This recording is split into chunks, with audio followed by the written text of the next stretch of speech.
You awake in your bed to the smell of smoke.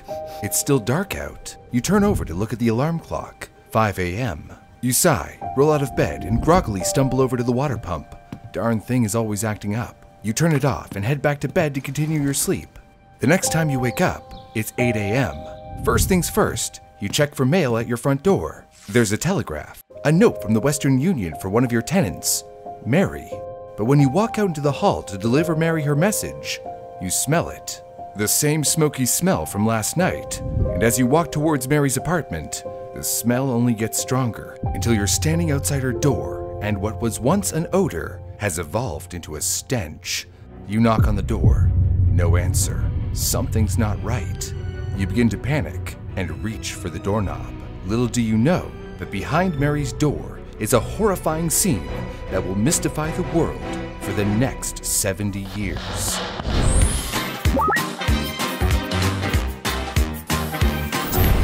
On the morning of July 2nd, 1951, Pansy Carpenter was delivering a telegraph to one of her tenants, Mary Reeser. Nobody answered when she knocked on the door, so she tried opening it. But upon touching the doorknob, Pansy immediately pulled back her hand. It was hot, so hot it burned her hand. Panicked, Pansy rushed back to her own apartment and phoned the police.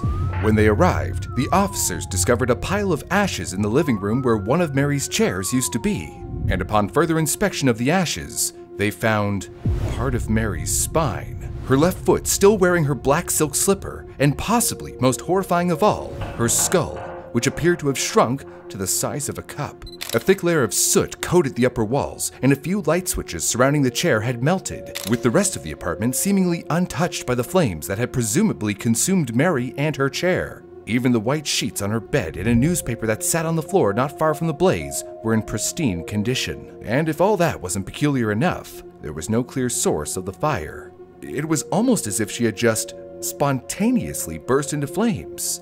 But how could that be? Police began receiving tips from neighbors and alleged witnesses. One person claimed he saw a ball of fire fly into Mary's apartment through the window, while another insisted Mary was murdered and cremated off-site, with her remains being returned to her home.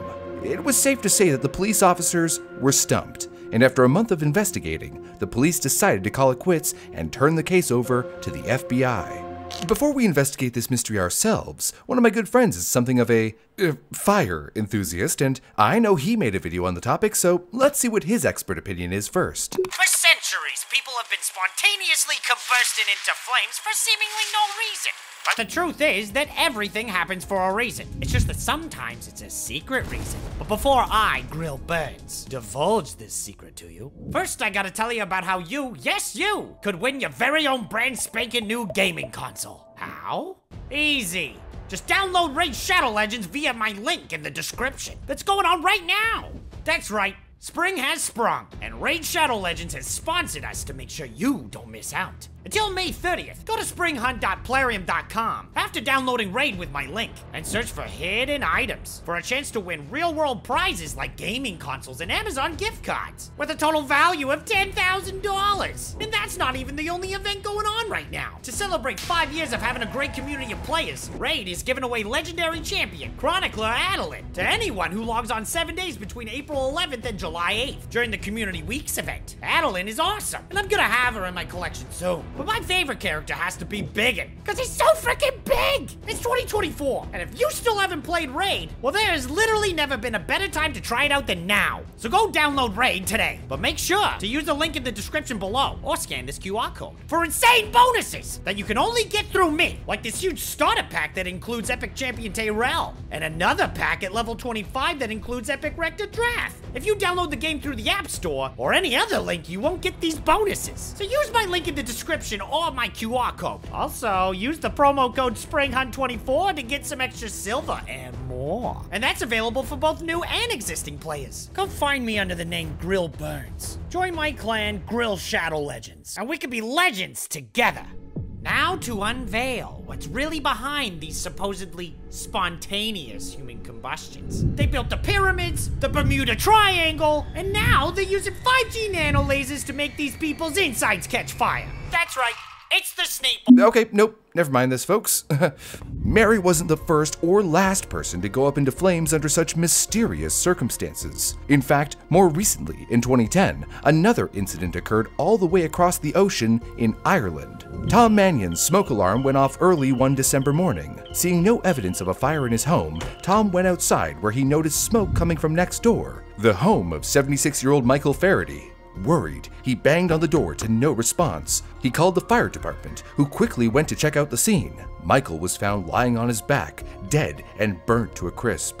Much like the previous story, the only parts of his home that were damaged were the floor and ceiling around him. There were no signs as to what may have set the man on fire, with firefighters even confirming his lit fireplace had not been the source. There was no evidence of foul play or someone breaking into the home, and when the state pathologist investigated the corpse, she said there was no sign of heart failure, even with Michael's history of type 2 diabetes and hypertension. But beyond that, the body was too badly burned to offer any further clues as to why Michael Faraday unceremoniously burst into flames, if any had ever existed at all.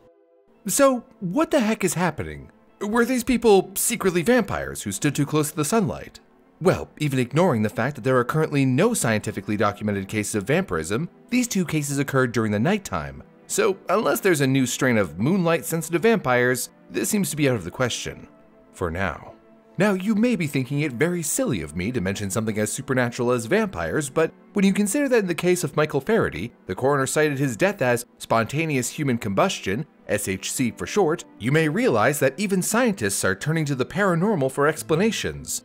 SHC is commonly associated with people who suffer from alcoholism, addiction, reckless intimacy, and even those with thoughts of self-harm, perhaps to explain it away. Paul Raleigh of London's Royal Society described SHC as a process in which a human body allegedly catches fire as a result of heat generated by internal chemical activity, but without evidence of an external source of ignition. The first documented case of SHC was in the late 1400s in Milan. A knight named Sir Polonius Vorstius is said to have burst into flames right in front of his parents after a few glasses of strong wine. Countess Cornelia Zangari de Bandi of Cesena also suffered a similar fate in 1745, with only her partially burned head and stocking-adorned legs surviving the blaze, much like Mary Reeser. Alternative scientist and British journalist Richard Milton has cited other cases that he believes are proof of SHC.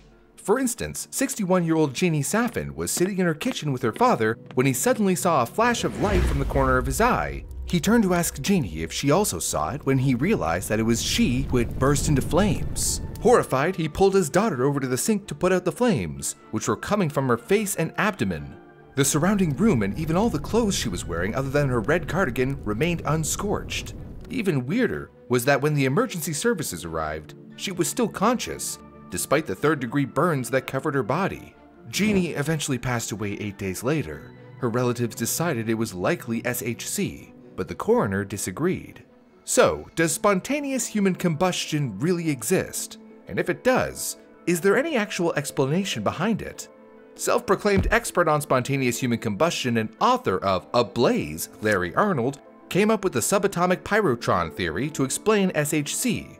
This theory says that there are super tiny but high-powered particles dubbed pyrotrons that can pass through atoms. Sometimes, one of these particles hits another particle just right and causes a small explosion inside the atom. This explosion acts like a tiny bomb that goes off in the body called the internal Hiroshima effect, which results in spontaneous human combustion. Of course, there isn't any concrete scientific evidence to suggest that pyrotrons exist, and as far as we know, they are completely made up, but a great name for a transformer. Other researchers have cited an increase in methane production in the human gut as a possible cause. However, Brian Dunning of the Skeptoid podcast debunked this idea, pointing out that cows produce a lot more methane than humans, and there aren't any reports of spontaneous cow combustion. But there has to be an explanation for these people suddenly incinerating.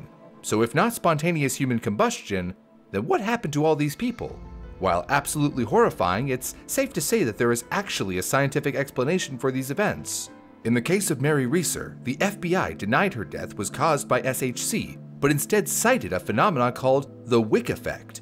In essence, it postulates that the body acts like a candle, the clothing and hair as the wick, and the body fat as the wax. and as long as there is fat on the body, the fire will continue. Once the fire runs out of fuel, it will die out, which would explain why the less fatty parts of the body, like limbs, are often left behind.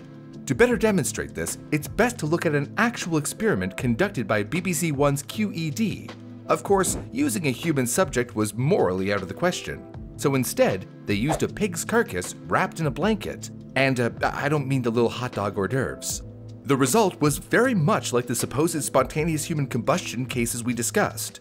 Once set on fire, the pig burned for 5 hours, eventually turning into ash, with the exception of the limbs. This explains how the fire was contained to one place, but if you're on fire, wouldn't you, try to put yourself out, or at the very least, erratically run or flail about the room? It's kind of hard to ignore being on fire, but in each of the cases we've discussed, the deceased seems to have remained relatively motionless throughout the whole ordeal. Well, according to Mary's son, in the days leading up to the fire, she had become anxious about an upcoming move. When he went to visit her on the day of the incident, she claimed to have taken 2 sedatives and had planned on taking 2 more before bed and might have suffered from complications. Most victims of supposed SHC, like Mary, were elderly and more likely to suffer from a condition, like a stroke or heart attack in their sleep. So it's possible that Mary had already been incapacitated to the point that she never realized she was burning. While this still doesn't explain how she caught on fire in the first place, Mary's son also mentioned that she was a heavy smoker. Due to her old age and the sedatives, it's likely that Mary had accidentally fallen asleep while smoking, and the hot ash from the cigarette had ignited her nightgown. Another possibility is she died from smoke inhalation before she even woke up to realize she was burning. In the case of Michael Faraday, the coroner did cite his cause of death as SHC, but it is more likely he was set on fire by an external source, just like Mary.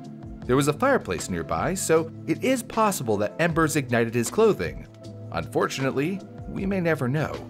Most of the occurrences discussed in this video have possible reasonable explanations as to why they happened, but we really can't be sure since the only people who witnessed them met their early demise. As fun as it would be to assume aliens shot lasers through Mary Reeser's window, I like to look at things more scientifically. Snake bolt, bro. The snake people, not aliens, okay? Get it right. Oh yes, of course, my mistake. So they're from this planet then? No, they crash-landed here millions of years ago, causing the dinosaurs to go extinct. Right, how could I forget? I don't know. But whatever you do, don't forget to tell the fine folks at home to go and download Raid Shadow Legends by clicking my link in the description to receive those exclusive bonuses. Well, it's the end of the video now, so I think you just did. Oh. Well, bye everyone. Thanks for watching.